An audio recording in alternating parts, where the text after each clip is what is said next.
All right, g'day. Welcome back to Collectivitis, podcast where we dissect the disease that is collectivism. My name's Pietro. I've got I said that with the Italian accent because of my guest today. That was unconscious. I didn't even mean to do that. I said Pietro. Anyway, my guest today is a very special guest from who's Argentinian-born. She's a migrant to Australia, libertarian, PhD in science, who's doing a master's in economics. She's been a speaker at the Friedman Conference. She's very well informed in all the goings on of Argentina recently, which for those who follow the show, we've been very interested in. So I would like to give a very warm welcome to the show to Melisa Albisetti. How are you, Melisa? Hello, Pietro. How are you going? Thank you for having me on the show. It's an absolute pleasure. Now, I've got to say, I have always been very proud of my Italian heritage, and I don't think I've ever been jealous of anyone else's heritage before. And yet, over the last, within a 12-month period, not quite in the solar year, but within a 12-month period, Argentinians had the very first libertarian elected as their leader, and won the World Cup for the first time since Diego Armando Maradona. So as much as I'm not usually jealous, and if you put the inflation and some of the extreme poverty that's happening aside, I was a little bit jealous of Argentina there for a little while. So I can't imagine how you're feeling. I'm over the moon. I always say that. I cannot believe that finally we won the World Cup. Because I'm 38 and I never seen Argentina winning anything except for the last 3 years.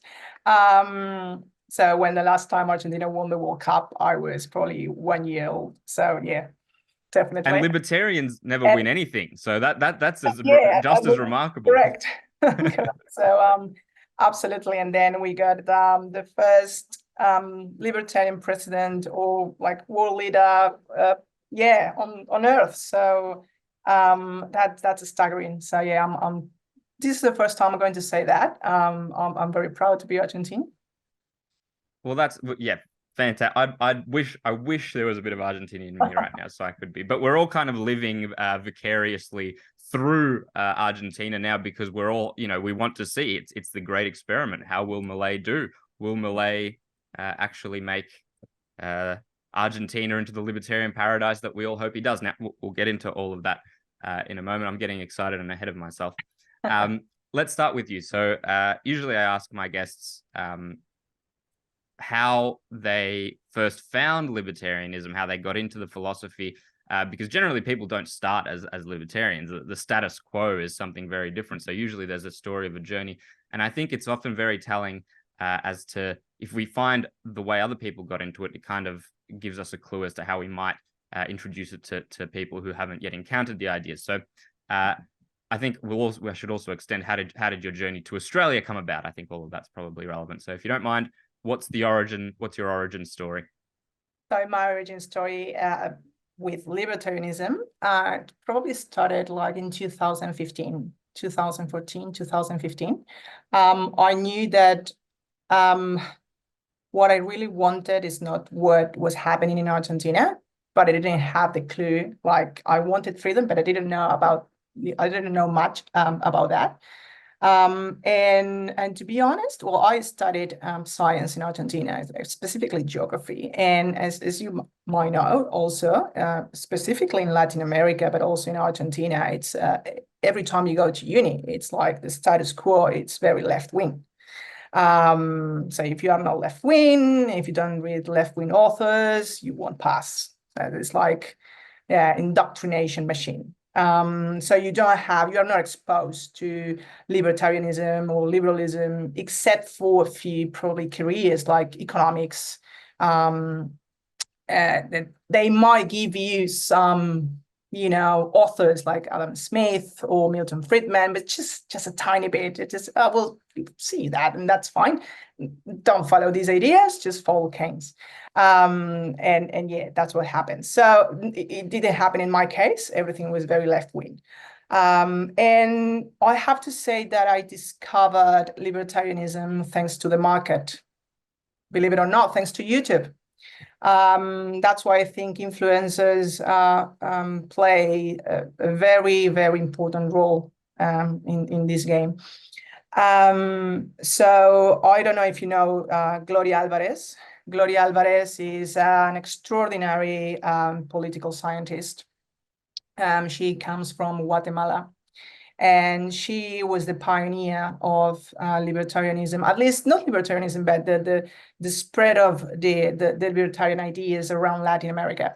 So she went viral in one of her speeches in Spain. And since that, I've been trying to, dive in libertarian ideas, and I was eager to learn, more. And after Gloria Alvarez, we got more influencers in Latin America, like Axel Kaiser. And then in 2015, we got Javier Milei in Argentina. So, and thanks to them, I've started authors, libertarian authors, and I did my diploma in Austrian economics in Argentina. And yeah, that's why I started, basically. And I think that's the way Milei could convince people, especially young generations, is through internet, through YouTube, through videos, through media, like no mainstream media, of course, but yeah. And so that's the origin into libertarianism. How did you come to be in Australia? So I've decided I have family, I have relatives living in New South Wales. So my cousin came to Australia in 1989. Like completely fed up with Argentina. Because of the economic situation? Because of the economic situation. And at that point, democracy kicked off again in 1983. We are a country that we've been, like on and off in terms of democracy periods. Democratic period, sorry. He came, 1989. In 1989, we have two hyperinflations, or a big one, hyperinflation in Argentina. He didn't have any future. And it's sort of what happened to me. So I've started coming to Australia. I think the first time I came here was in 1996, sorry. And it was amazing. Like, I got amazed. I was amazed. Like, I fell in love with the country straight away. They live in the Central Coast in Sydney, well, near Sydney. So it's a beautiful, place in the world. And since that, I've been coming like 3 or 4 times. And I've decided, this is the country I would like to live in. And when you start reading and just a tiny bit of economics, say that Australia was doing really well in terms of economics. And it matches, like, it ticks every single box to me. So I've started to do all my paperwork, 2014, 2013. And on 2015, I got my visa granted. I got a regional visa, skilled regional visa. So that's why my partner and I came to live here in Adelaide. And then, we got permanent residency, became Australian citizens in 2022. So, that's the story, basically. And now we've got you for good, which is fantastic. Yeah. Fantastic to hear.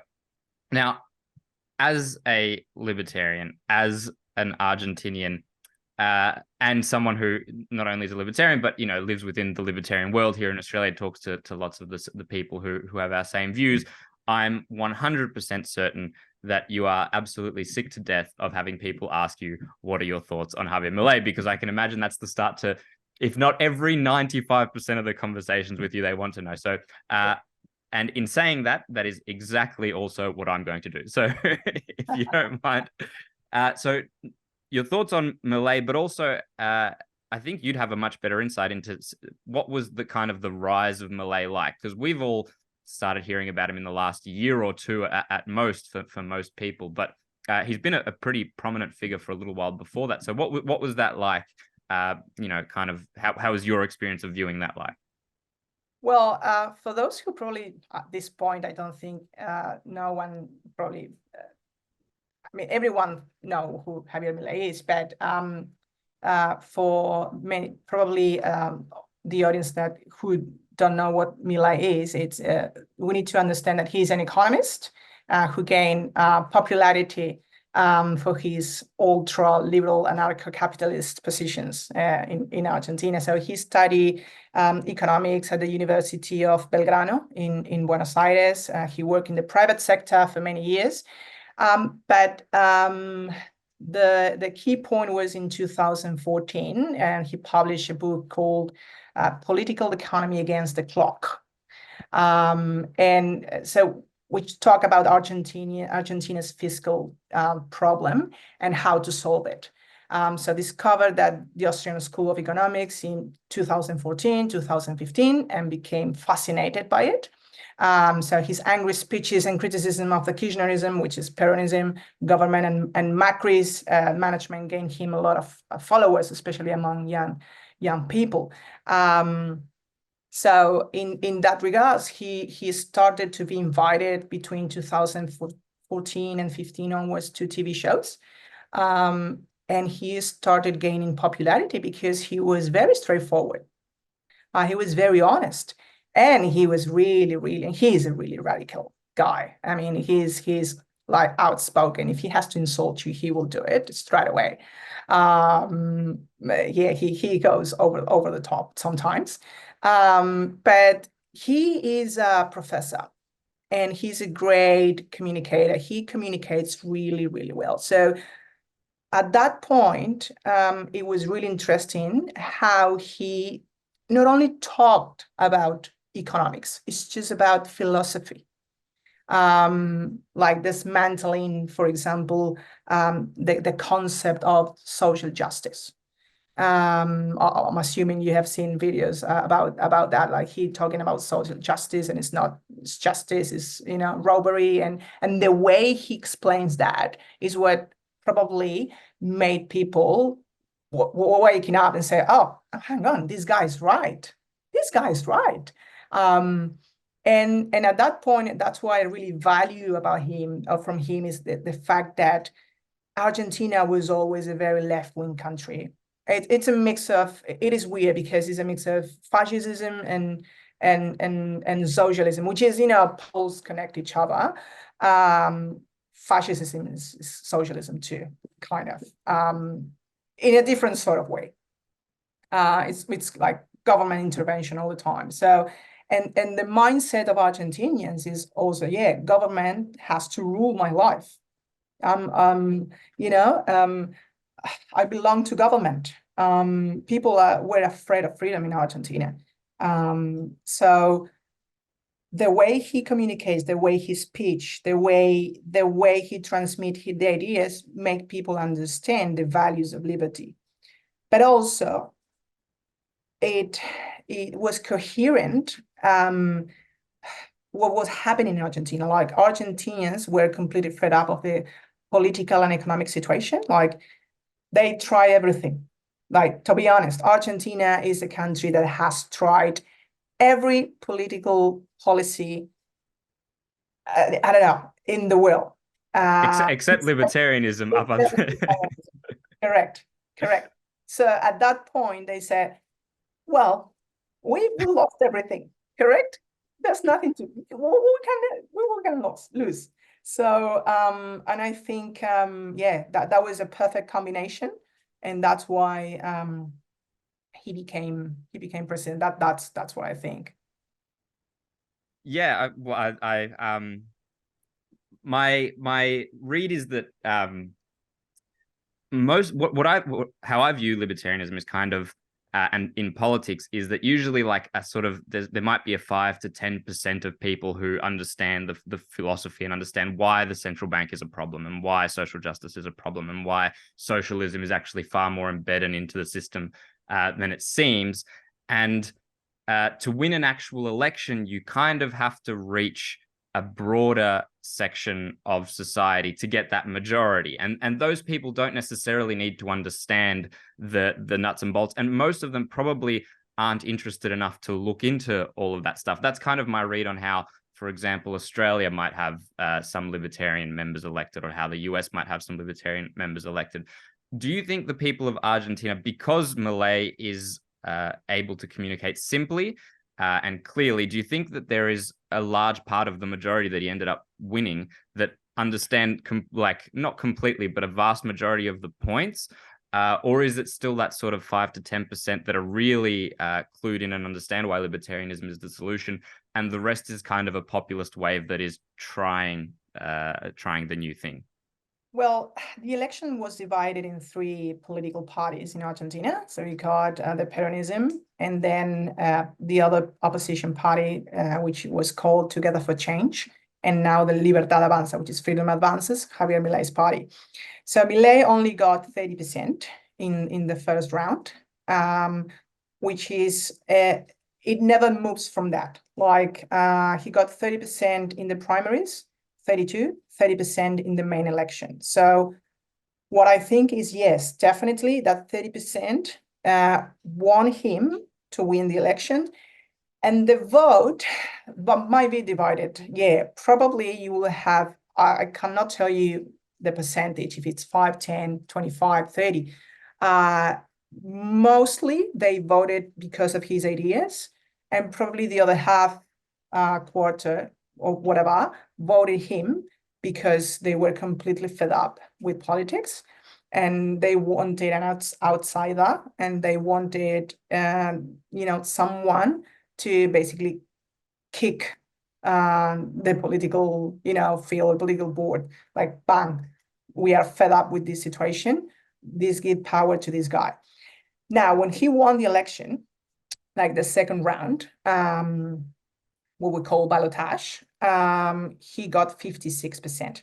So he technically got all the voters from Together for Change, all of them, plus a couple of points from the Peronism. Okay. So he got, he was the most voted president during our democratic period in the last 40 years. So he has a lot of power at the moment because he got 56% of the votes.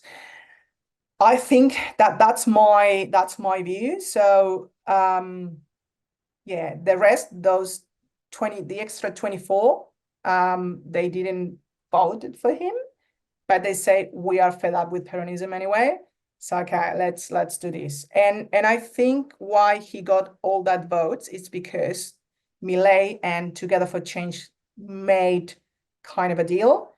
And they say now Together for Change, and with Patricia Bullrich, who was the candidate for that party, say we're going to support Milei. There's no room for Peronism anymore in Argentina. That's enough. And they are basically kind of the same. They might have some differences. Like Patricia Bullrich today is more liberal, more like a liberal person. Milei is libertarian, but they might disagree in 3-4% of the ideas. Okay. They are quite similar at the moment. And so I understand. I was asking you basically to guess on those numbers, and that's what essentially I was like, for a guess. We can't know exactly who made what decision, but yeah, I sort of wanted to get your feeling on how much of that was genuine libertarian fundamentalism and how much of it was just people jumping and sort of the idea of the protest vote. People so sick of what's happening and creating using Milei as a protest vote. So the thing that I'm super interested in hearing now, and I think a lot of our viewers and a lot of the Australian libertarian community is interested in, is, so what has Milei done since being elected? Because he's been elected for a little while now, not long, a month or two, but he has immediately started to make a lot of moves.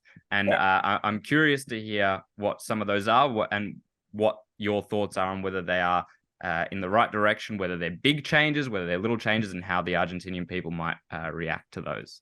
No, they are big changes. And this is what, he's delivering what he's promised. And before going to that point, this is the first time, and this is what caught my attention straight away, that he was so good at convincing people about fiscal deficit, and we have to reduce it, and there's no such a thing as a free lunch, as Milton Friedman said. Then when he was delivering his speech in front of the people, he said a phrase, and he made a statement, said, "Unfortunately, we don't have money."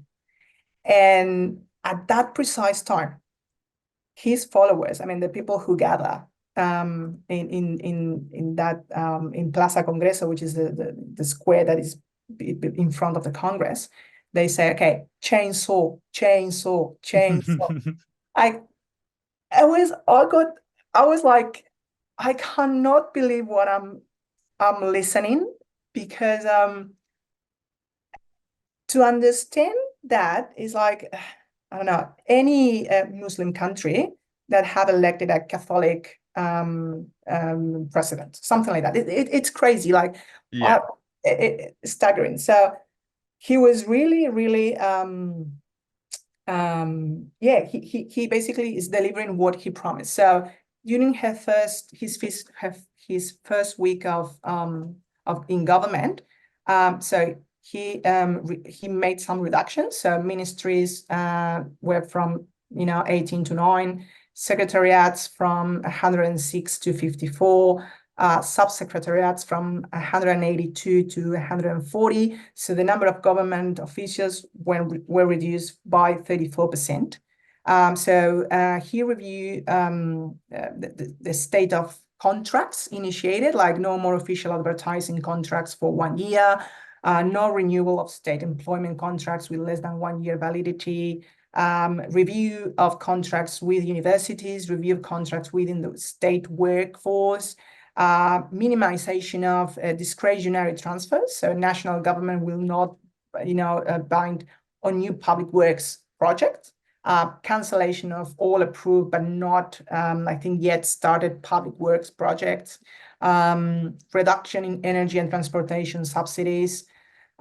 Exchange rate adjustments, a reduction of the gap between the dollar and the black market and the official dollar price, unification of export dollars to encourage trade, elimination of import quota systems. So he made a lot of changes, and also he sent a decree to the parliament, like the way it works in Argentina.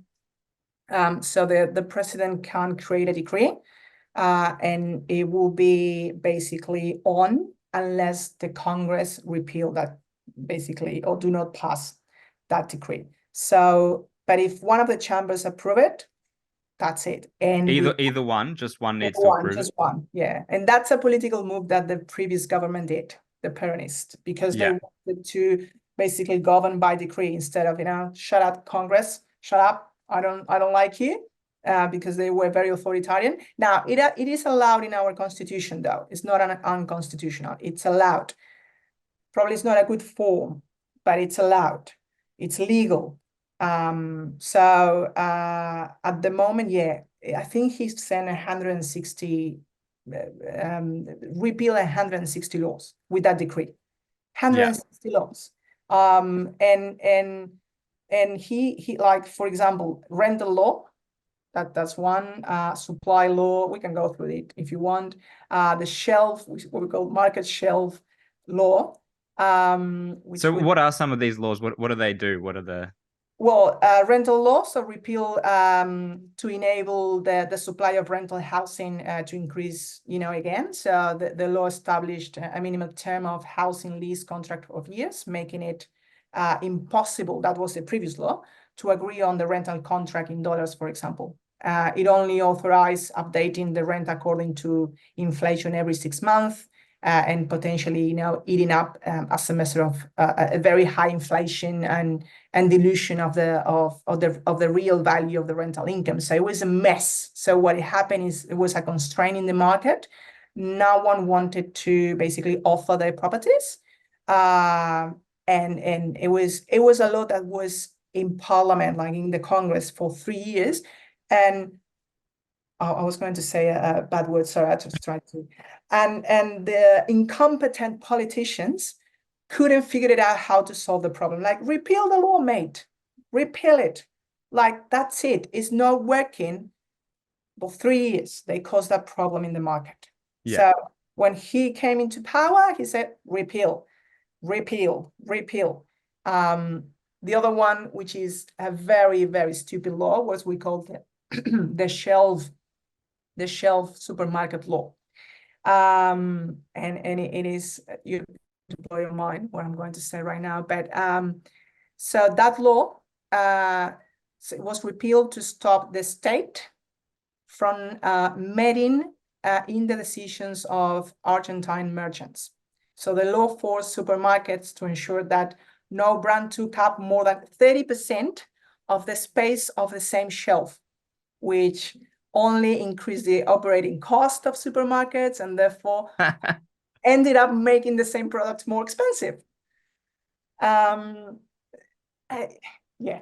So I'm guessing that these two are clear examples of what I would call the bureaucracy claiming to be doing something that's supposed to be egalitarian, and in reality, in its own ignorance and incompetence, creates a situation where everything becomes more expensive, where the market is impeded, and where the people who suffer are the poor Argentinians who, as if, hyperinflation or close to hyperinflation is not enough, things are also incompetent and blocked off. Is that would you say that is a consistent theme across all the laws that he's repealed? So he's gotten 140, did you say? It was around 160. 160. And he sent another package of laws, but that has to go through parliament because the president cannot make a decree on elections like or labor market, or there's some kind of things that has to go through parliament.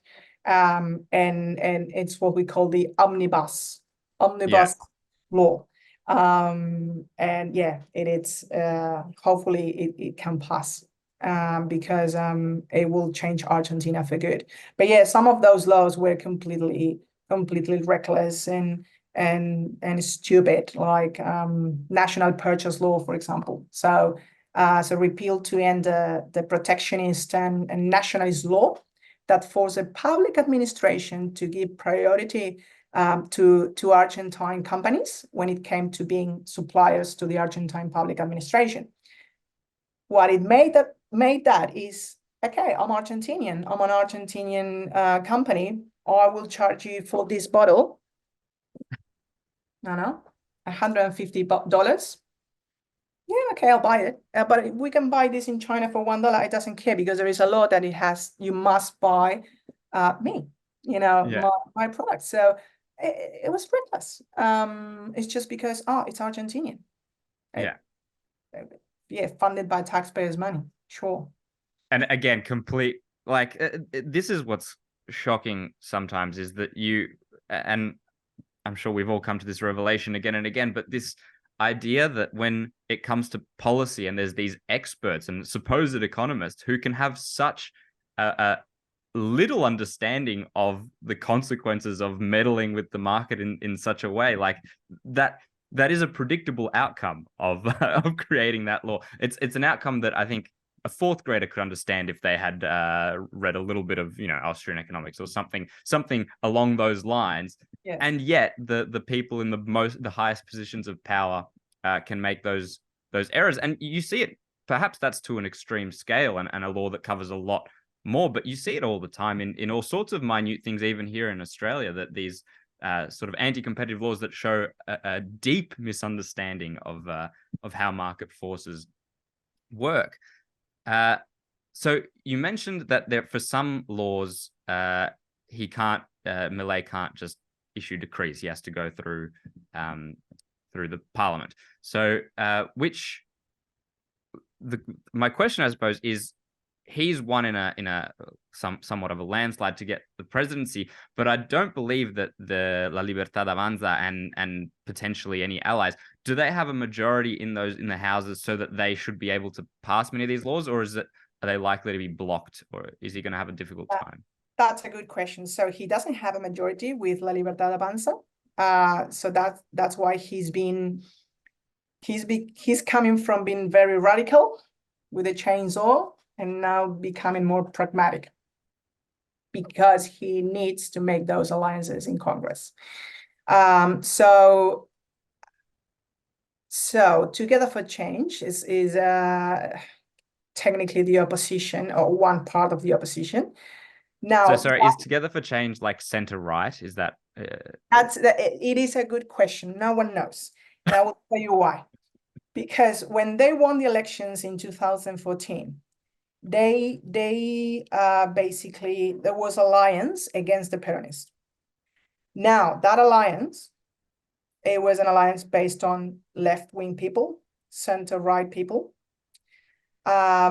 And the problem that Macri had at that point is the left-wing side of the party took over, and that's why he couldn't make any changes. Now that particular it's a conjunction of parties, but they are divided. What we think is the center-right guys will support Milei. What we have fear of is the center-left or left side of wing of that particular group of people will vote with the Kirchnerists or the Peronists, because we don't know yet. We'll see what will happen. Definitely, the Peronists will vote against any single law Milei will propose, because they want to be in a very fascist country. They want to keep, they don't want to lose their privileges, because if you pass those laws, especially unions will lose all the privileges they have, and they don't want that. They are a political caste, and they love to live at expenses of someone else, and they don't want to lose their privileges. So they will vote against, and I think they have 102 deputies. The combination, if the rest of the Congress vote in favor, it supposedly should pass, because the combination between Together for Change and La Libertad Avanza, it's way above 100. But again, we don't know some political figures within Together for Change if they are going to vote against or if they are going to vote in favor. But also you have the extreme left-wing parties, the communist parties, they have 1 or 2 seats. Can't not believe that. They will vote, of course, against Milei.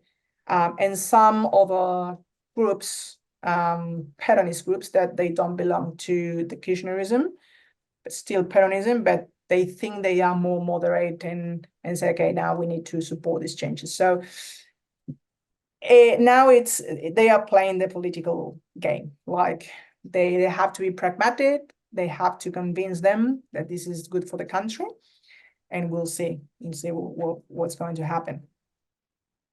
I had heard that already there were some pretty large protests that had started to occur throughout Argentina against Milei. So I'd imagine these are Peronists or communists or the ones who are the hardest against him. But so do you mind telling us a little bit about the protests and how they've what's kind of come out of them? Oh yeah, and I really enjoyed watching that from here, because Argentina, especially Buenos Aires, have been suffering from what we call it piquete, and piquete is a word that we came up with, and it's specifically those social organizations, very extreme left-wing social communist socialist organizations, because they wanted to live at expenses of government. So these people, and especially the leaders of those social organizations, used to block, not today, the streets, causing a huge mess, specifically in Buenos Aires. And there was no government who had the guts to basically, mate, you're not going to block the streets anymore because it's not constitutional. You can't, screw someone else's life because you want to protest. You have the right to protest. That's constitutional. It's on our constitution, but you don't have to mess someone else's life. And what Milei did with Patricia Bullrich, she became the Minister of Security in Argentina. It's create a protocol. And so they work together. So Patricia Bullrich and the Minister for Human Capital. So all the handouts and payments that the government used to pay to those social organizations, they said specifically, if you're going to cut or you're going to block the streets, payments will stop going to you. And it worked. And also, we're going to imprison anyone who's blocking a street. But yeah, so these organizations, because the privilege they have was the payment goes to the leaders, and they basically manipulate people, and they say, if you come to a protest, you will get the money. If you don't, I'm not going to give you the money. And also, yeah, that was that. Wow. Yeah. It's like paid professional protesters. Correct. It's like, yeah. Let's say you get, if you are unemployed, Centrelink will pay you such amount of money per week. Well, imagine that, hopefully it does not happen, that Anthony Albanese says, okay, I'm not going to give Centrelink the money. I will give the money to a political party, and that political party will basically distribute the money or something like that. That's what they did. Wow. It is insane. So now the money basically is not handed over to those social organizations. It's like the proper kind of Centrelink thing, basically giving the money to people who are in need, who really need that money. And they've been evaluating who needs the money, who don't need the money. So that's why they've been cutting. And that's why this guy came to the street to protest, because they say, oh, no, Milei, fascist, neoliberal. They always say the same speech, like fascist, neoliberal. Yeah. Like, yeah, sure. And that's why they've been protesting, because their privileges were basically cutting down. And yeah, I had no idea that that was the way that the social security was distributed. That sounds insane. Again, some law that probably with some well-intentioned person provided to some other bureaucrat, and the bureaucrat passed it through, and then we're stuck with this inefficient, or you're stuck with rather, this inefficient roadblock.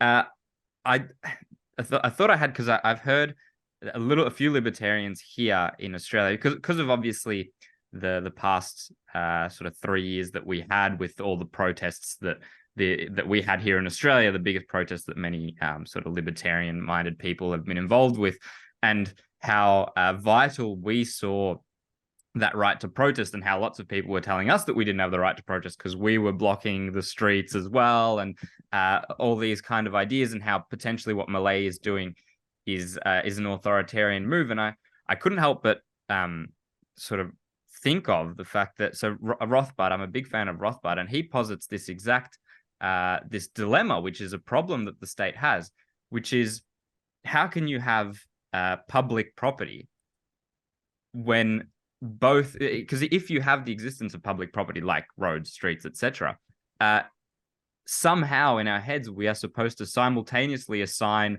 the ability to do something on that public property to both the protesters and the people who need to use it. And it's an impossible dilemma that cannot be crossed. And that's part of why, at any protest, you can make both sides of this argument, because the paradox exists with this piece of land that somehow belongs to two groups at once.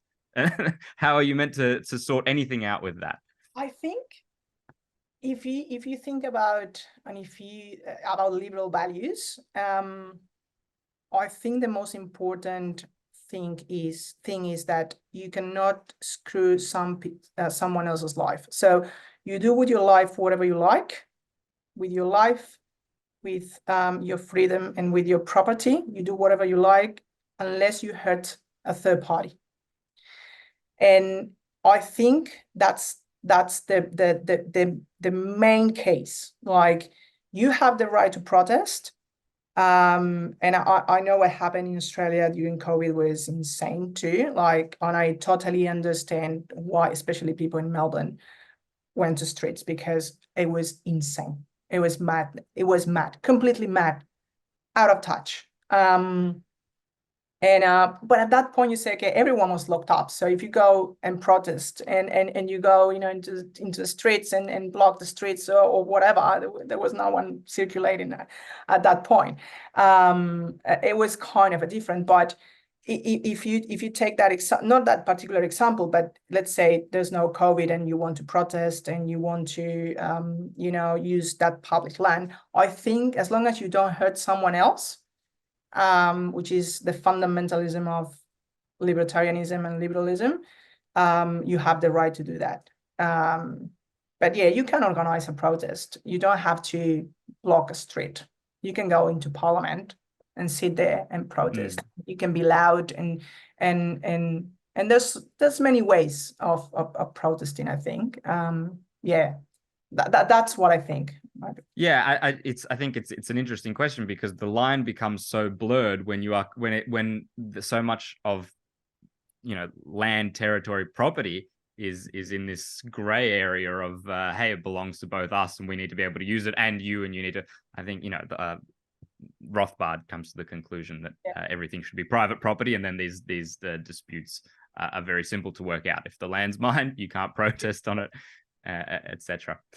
Now, I did want to turn to talking about Australia a little bit, and the comparison there with Argentina, because as some people may know, I think it was in around the 1950s, Australia and Argentina were said to have extremely similar economies, like almost identical twin economies, which and Argentina was obviously a powerhouse of South America way back then. And I think it was in the 1930s that there were predictions that Argentina was going to become like the United States of South America, and all this kind of talk. So it's even more insane to think not only about the decline that Argentina has gone on, but also how rapid it was. And, you know, 50 years to the year 2000, or, you know, 70 years to now, in the grand scheme of things, is really not that long a period of time. It's one person's lifetime, if that. And so I'd imagine there's a lot of the wrong people getting elected and slow incremental. But what were some of the big mistakes, the big errors that Argentina made to hit such a sharp decline? I think, and this is the same, I think in Argentina went very, very fast. That's why it's a good example to tell. But I think you can basically allocate this example to the Western world, is when you don't fight the cultural war. So after the fall of the Berlin Wall in 1989, liberalism, like we say, okay, we won. Like socialism is misery, is a tragedy, is death, it's a starvation. We won. So we sit down. We didn't do anything. We just sit down, manage the economy, and forget about talking about freedom. Forget about talking about why liberalism is morally, economically, and socially, but also morally superior than socialism.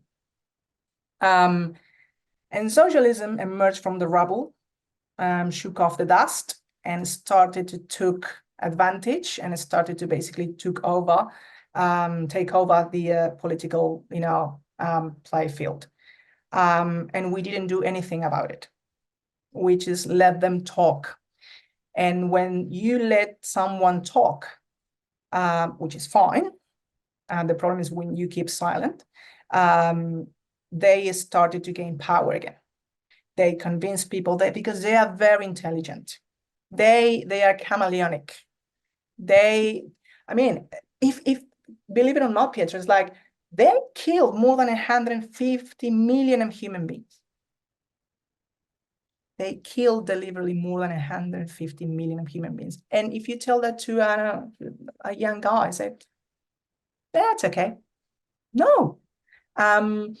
So I think this is the real problem. We are not good at convincing young generations or people that our ideas are the ones who basically took people out of poverty. They are great communicators. They, as I said before, they can convince you that socialism is great when they kill more than 150 million human beings. So, we didn't do that. Why we are not convincing people? So, and I think that happens when you leave that space. You basically retired and leave that space, and the left took over. And that's what happened to Argentina. And Argentina also always had political instability. But if I can tell you what's happening in Australia, I think this is happening in the Western world in general. Like center-right politicians are more pro-government intervention, like than being truly let's say no libertarians. Let's say liberals, like small government. Yeah, classical liberals. Classical liberals. And I think this is because on one hand, because politicians want power. And if they want power, they will deliver what people want. And if I'm going to say a very extreme example, but if people want concentration camps, okay, we won't deliver concentration camps, that's fine. No, that's wrong. And that's the problem. They are delivering what people want, and what people want now is government intervention. That's why Milei was so clever and said, we need to change people's mind. It's like the market. Like you have a good, okay? You have goods, and the good will prevail if the demand basically want to purchase that good. Okay, so you need to change people's mind, not through indoctrination, of course, but you need to change people's minds and educate people to say, okay, if the goods are going to change, the demand has to change. That's what Milei did, okay? And that's what happened. That's why people are asking for the chainsaw now. 10 years ago, they were asking for more government intervention. Yeah. More free stuff. Well, not even 10 years ago, probably 4 years ago. Okay, more free stuff. Now it has changed, and they understood that. So what happens in Australia, I think it's what's happened in Argentina many years ago.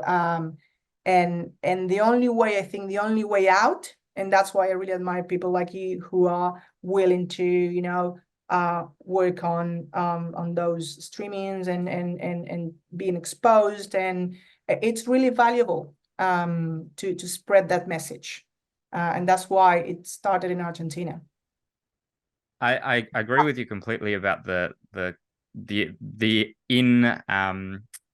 lack of fighting that culture war, in the sense of continuing to remind people that, you know, freedom and libertarianism or liberalism or whatever is free markets are the reason that we have prosperity, and that allows the radical left in. I would also add that in that vacuum of you know, post Cold War, where there was perhaps no intention to continue to remind people that socialism is bad and communism is evil and it creates all the destruction of the world, we allowed them to also take over the educational institutions. I work in a high school, so I went from, you know, I went through all my schooling, then I went to university, and then I started working in a high school. So I've been in the education system for you know, the vast majority of my life. And some, you know, it comes down to teacher by teacher sometimes, but the broad undercurrent, the underlying message throughout all of it is this constant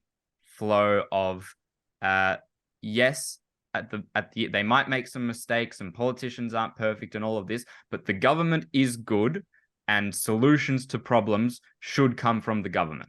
And that's way more dangerous and subversive than like overt propaganda, because it's not even up for debate. Overt propaganda, some people might recognize that they're being propagandized. This is so subliminal, and the undercurrent to all of it is this accepted truth that at the end of the day, the government are the good guys and they are the ones who will save us from this. And I think that is the core issue of so much of the ruin of, I mean, obviously Argentina's had enormously more inflation than we've had, but we've had more inflation than I've ever seen in my life in the last 2 years. And all of this comes from that same idea of, hey, look, there's this crisis. The government printing money is what will rescue us from this crisis. Not people, not in entrepreneurialism, not markets. The government is the thing that needs to print, that needs to save us from all of this. And it's very difficult to break that when every single child from the age of 5 to the age of 18 is compulsorily forced to go to school in an institution that has this as the underlying message. I think that is so dangerous. It is dangerous, and this is what happened to Argentina. made, more than 100 years ago. So what Peronism did was transform Argentinian culture. So that they managed to transform Argentinian culture and institutions, and I think this is what happened here and in America. It is happening that in universities, corporations, and things like that with that woke agenda. So I always, every time I give a presentation, I always say I come from the future, and I can see clearly what's happening here is what happened in Argentina 100 years ago, probably less. So it can be basically stopped. Sorry, it can or it can't? It can be stopped. But the only way to stop this is if we basically expose ourselves and we confront people. There's no other way. If we keep silent, like if we don't say any word because we are afraid of confrontation, and by saying confrontation, I'm not saying having an argument or insulting people or anything like that. It's just give good arguments and try to explain them. Okay, no, this is actually not how it works. And you can give as many examples as you want. And some people listen. When I give examples about Argentina, when they weren't like government intervention, okay, you give examples and they got speechless because they Australians, generally speaking, I'm not going to say you guys are not well educated. I'm not saying that. It's no, it's not that. It's just they don't have that deep knowledge about philosophy and politics and all that stuff. So it's quite easy to basically reverse that effect, and make them think, okay, sometimes not. Some of them get very furious, but yeah, I think the only way, I don't want Australia to end up like Argentina. Like, you don't have to go to like basically to hell to understand that, oh, we screwed up a couple of years ago. Like, no. But the only way to prevent that is, be out loud, like be outspoken, talk to people, confront people, and that's the only way. Change the mentality. I think a really obvious and useful example to give now to try and change people's mentality, because prior to even COVID, I think preaching the message of libertarianism to the average Australian even was much more difficult than it is now. Because, as you said, Australians are generally, how I would describe it, is generally politically apathetic. Most of them don't care and don't want to talk about politics, and have this almost like subliminal distaste for the political class, which is very useful, but it was also very hard to talk to them about politics. But since COVID, and there was, the lockdowns were forced on everyone, and, the you had to stay at home. And then since then also, now there is the big issue, as we mentioned before, of inflation, and kind of how inflation is framed, I think is both a potential to wake a lot of people up, but is also a potential for a missed opportunity, because the first thing that the government explains about inflation is, well, it's due to the war in Russia and the war in Ukraine, and then it's not the government's fault, it's the banks, and then it's greedy corporations and greedy capitalists, and we're doing our best, and it's a difficult period of time, and almost like treating it as if it was this inevitable externality that has nothing to do with the horrific monetary policies that the governments have enacted, not just over COVID, but through, tens of 20s of years beforehand. So what are some of the misconceptions, and how would you best address the misconceptions of the average Australian regarding inflation? How would you frame it to them? Well, I will tell them the truth. Like, inflation, probably I will quote Milton Friedman, and say inflation is a monetary phenomenon, and it's driven by the central bank issuing more or expanding the monetary base. But you have to talk to them very clearly, like, and explain to them that the more money you print, the less value you will have the goods you're going to buy. So I know probably if you don't know about economics, for an average Australian, they will not understand. But I think, and by copying Milei, it's the way we can do it here, like be very simple, very straightforward, and explain, okay, this is why we have inflation. The government is lying here. This is all the references and all the bibliography you can read, and that the economic theory has proved that the inflation is driven by government intervention or central banks printing more money.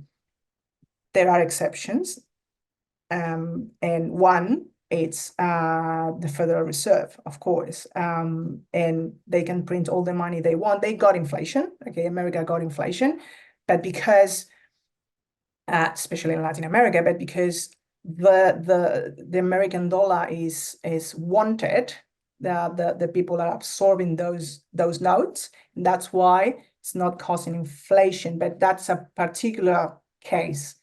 Doesn't happen in other countries. But in general terms, we have to be very straightforward and very easy to communicate stuff, like economic stuff.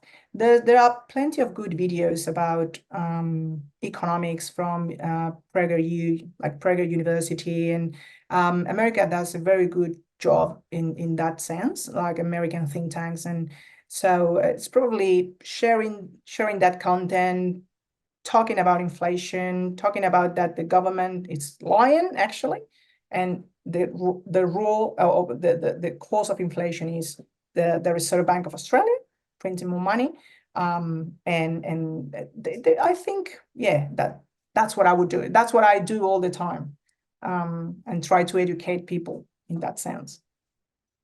Yeah, and I agree that I think that is exactly how we have to frame it. It's having people understand what money is, because it's almost an abstract concept if you don't understand those very vital things. And the idea that, oh yeah, money always loses value over time, as we've seen over the last 100 years, is kind of this given of that's how money works. That's its natural order, but it's not at all. Like, this is a very deliberate decision, and it's happened through very deliberate actions over governments over time. And in fact, inflation is what gives government power, because if they had to tax for every stupid war or stupid program or stupid piece of infrastructure that they're doing directly, and we saw that money going from our taxes, there would be an uprising. There would be an uproar much more quickly. But because they do it insidiously through inflation and through the Reserve Bank printing and quantitative easing and all of this, we don't notice. We just think, inflation's been a bit worse this year than it's been before. And